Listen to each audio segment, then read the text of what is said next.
Baik, Assalamualaikum warahmatullahi wabarakatuh. Perkenalkan, kami dari tim 4 kelas JWBA akan mempresentasikan tentang apa itu social informatics dan juga contoh social informatics menggunakan WordPress.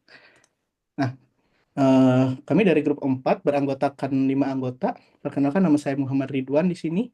Ada Naufal Faras, ada Zalsa, ada Clara, dan juga ada Brian. Baik, untuk apa itu social informatics, saya serahkan ke Jalsa. Minta tolong ya Jalsa untuk menjelaskan. Terima kasih. Oke, baik. Apa itu sosial informatik? Sosial informatik atau informatika sosial lahir pada tahun 1996 sebagai reaksi terhadap revolusi teknologi dan informasi yang terlihat terjadi pada tahun 1980 dan seterusnya. Kekuatan pendorong di informatika sosial sendiri muncul dari uh, seorang inovator yang nama Prof. Rob Kling. Minat akademik Kling yang merupakan hubungan organisasi dengan teknologi dan bagaimana orang terlibat dengan proses teknologi baru. Namun, lingkup penyelidikan telah melebar dari asalnya dan sekarang mencakup banyak bidang interaksi teknologi sosial.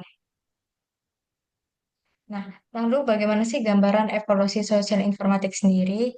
Media sosial saat ini penggunanya sungguh sangat tidak terbatas, yang dimana tidak hanya pada remaja, tapi juga mulai dari anak-anak hingga orang tua.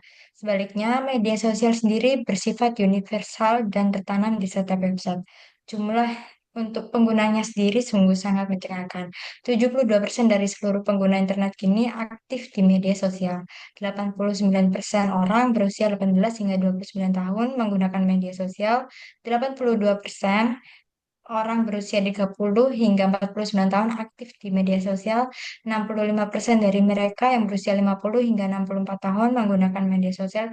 Sementara dari mereka yang berusia di atas 65 tahun, 49% adalah pengguna aktif juga. Jelas dari data-data tersebut membuktikan bahwa pengguna media sosial tidak memandang usia. Orang-orang sekarang seringkali menghabiskan banyak waktu mereka untuk aktif menggunakan media sosial mereka dan terus-menerus berbagi serta menelusuri berbagai informasi menarik di media sosial itu sendiri. Oke, thank you Zalsa. Next slide akan dijelaskan oleh teman saya Brian. Silahkan Brian. Ya, apa itu toko online? Toko online juga dikenal sebagai toko e-commerce, adalah suatu sistem yang memungkinkan pelaku bisnis melakukan transaksi jual beli melalui internet. Sebelum era toko online, masyarakat sangat bergantung pada toko fisik untuk memenuhi kebutuhan belanja mereka. Kita harus pergi ke pasar tradisional, toko kelontong, mall, atau pusat perbelanjaan untuk membeli apa yang kita butuhkan. Keberadaan marketplace dan toko online yang kian menjamur menjadi bukti bahwa transaksi online di Indonesia akan terus berkembang. Berdasarkan data yang dirilis, kata data jumlah transaksi e-commerce di Indonesia terus mengalami kenaikan dari tahun ke tahun.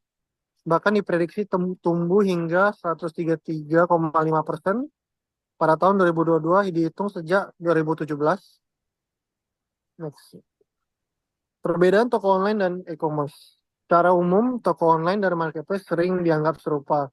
Namun terdapat perbedaan mendasar dalam cara penjualannya.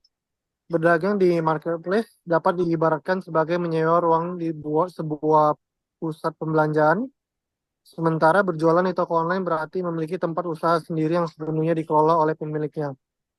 Kita harus membangun toko online sendiri yang dapat berbentuk situs web.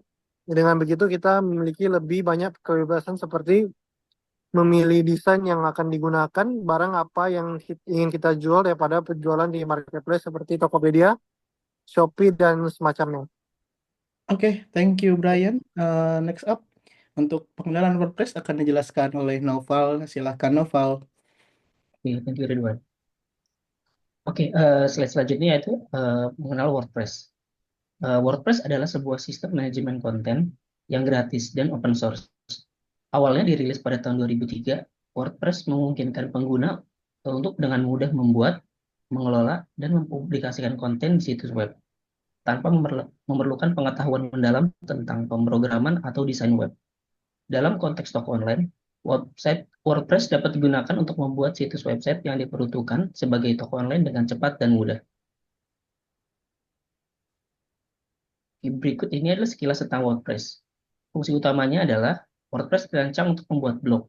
Tetapi kini telah berkembang menjadi platform multifungsi yang mendukung berbagai jenis situs web seperti portfolio, majalah online, situs berita, hingga toko online.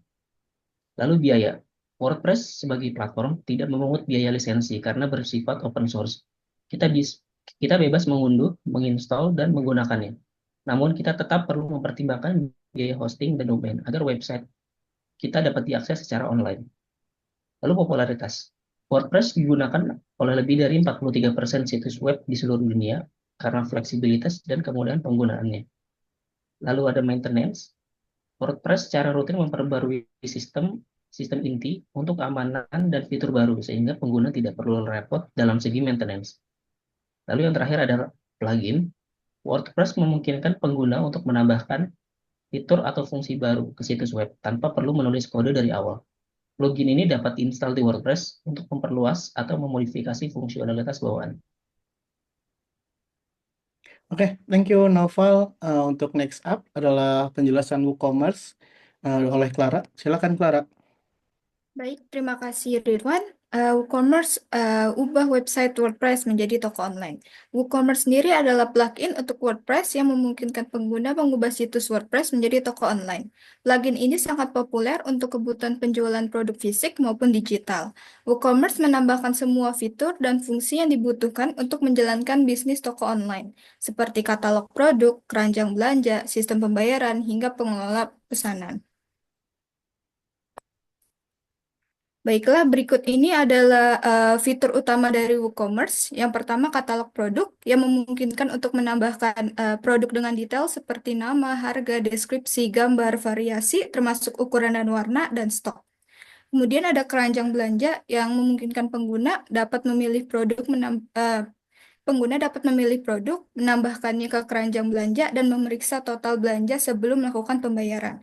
Kemudian ada integrasi pembayaran dengan mendukung berbagai gateway pembayaran seperti PayPal, Stripe, bank transfer, dan lain sebagainya. Selain itu juga dapat melakukan kustomisasi tema produk, tema yang dapat disesuaikan dengan selera dan kebutuhan. Di sini WooCommerce mendukung berbagai metode pembayaran seperti yang disebutkan sebelumnya, yang memungkinkan penyesuaian pengiriman yang didasarkan pada zona pengiriman atau berat produk. WooCommerce juga memiliki ekosistem eksistensi yang luas yang memungkinkan pengguna untuk menambahkan fungsionalitas tambahan seperti integritas dengan sistem akuntansi, aplikasi pengiriman, alat pemasaran, dan optimasi SEO. Dengan mengikuti beberapa langkah sederhana seperti menginstal plugin WooCommerce, mengkonfigurasi pengaturan awal, seperti lokasi toko, metode pembayaran, dan pengiriman, serta menambahkan produk ke dalam toko, siapapun dapat dengan mudah mengubah situs WordPress biasa menjadi toko online yang sepenuhnya dapat dijalankan. Di sini WooCommerce tidak hanya memberikan solusi e-commerce yang lengkap, tetapi juga memberikan pemilik toko kontrol penuh atas desain, fitur, dan operasional toko online mereka, sehingga menjadikan pilihan populer bagi bisnis kecil hingga besar yang ingin memperluas penjualan mereka secara online. Oke, thank you Clara. Jadi kesimpulan yang kita dapat dari materi yang kami jabarkan ini adalah yang pertama, toko online memungkinkan bisnis beroperasi tanpa batas waktu atau lokasi, menjawab semua kebutuhan konsumen modern. Dan yang poin kedua adalah WordPress menyediakan platform fleksibel dan ramah pengguna dengan biaya rendah untuk membangun toko online. Dengan menggunakan WooCommerce, kita dapat mengubah WordPress menjadi toko online yang lengkap dengan fitur e-commerce yang siap digunakan. Selain itu, WooCommerce juga memberikan fleksibilitas, skalabilitas, dan dukungan fitur yang memenuhi kebutuhan bisnis kecil hingga besar. Dan juga yang terakhir adalah keamanan. Hosting berkualitas dan optimasi rutin sangat penting untuk menjaga performa toko online kita. Baik, sekian dari kelompok 4 untuk materi Social Informatics. Mohon maaf bila mana terjadi kesalahan kata dan pengucapan. Selamat malam dan wassalamualaikum warahmatullahi wabarakatuh.